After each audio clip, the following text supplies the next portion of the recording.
તારીખ 11/2/2026ના રોજ સચિન પોલીસ સ્ટેશનમાં એક 4 વ્હીલ વાહન ચોરી બાબતે એક અનડિટેક ગુનો દાખલ થયેલો હતો. આ ગુનાની તપાસ ચાલુ હતી અને તપાસ દરમિયાન કેટલાક પુરાવા એકત્રિત કરવામાં આવેલા હતા અને અમુક ચોક્કસ બાતમી મળેલી હતી. બાતમી આધારે આ જે ગુનામાં સંડોવાયેલ ઇસમ નામે સૈયદ બદરુદ્દીન મોયુદ્દીન જણાઈ આવતા અને એમની હકીકત મળતા સ્થાનિક પોલીસ સ્ટેશનની team Godhra B division police station વિસ્તારમાં ગયેલી હતી અને ત્યાં સ્થાનિક પોલીસની મદદ લઈ અને તપાસના કામે એમને અહીંયા સચિન પોલીસ સ્ટેશન લઈ આવેલા હતા. આ બાબતની જાણ એમને જે તે વખતે એમના સગા સંબંધીને પણ કરવામાં આવેલી હતી. તપાસના કામે અહીંયા પૂછપરછ ચાલુ હતી.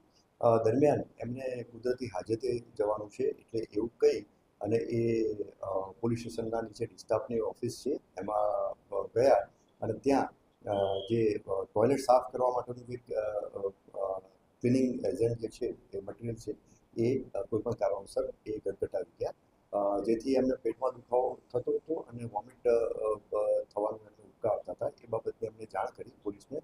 તાત્કાલિક સારવાર માટે એમને સચિન પોલીસ સ્ટેશનની હદમાં આવેલી નજીકની હોસ્પિટલ પ્રાઇવેટ હોસ્પિટલમાં લઈ ગયા.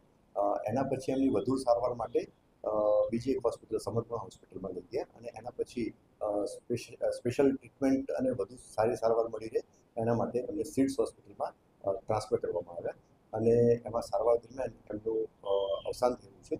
જે અનુસંધાને કસ્ટોડિયલ ડેથ એટલે કે એડી સચિન પોલીસ સ્ટેશનમાં દાખલ કરવામાં આવેલી છે.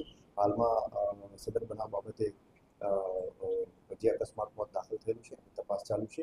હાલમાં પીએમની કાર્યવાહી કરવાની તજવીજ પણ હાલમાં ચાલુ છે અને આ જે અવસાન જેનું થયેલું છે એમના વિરુદ્ધમાં અગાઉ પણ લગભગ 15 અલગ અલગ ગુનાઓ અલગ અલગ પોલીસ સ્ટેશનોમાં દાખલ થયેલા હતા, એટલે કે એમનો ગુનાહિત ભૂતકાળ પણ હતો. એટલે આ પણ તપાસ દરમિયાન આ બાબતની જાણકારી મળી છે. હાલમાં એમના સગા સંબંધીઓને બોલાવી લેવામાં આવેલા છે અને પીએમની અને કસ્ટોડિયલ ડેથ અનુસંધાને જે કંઈ બી કાયદેસર કાર્યવાહી થતી હોય એ અત્યારે ચાલી રહી છે.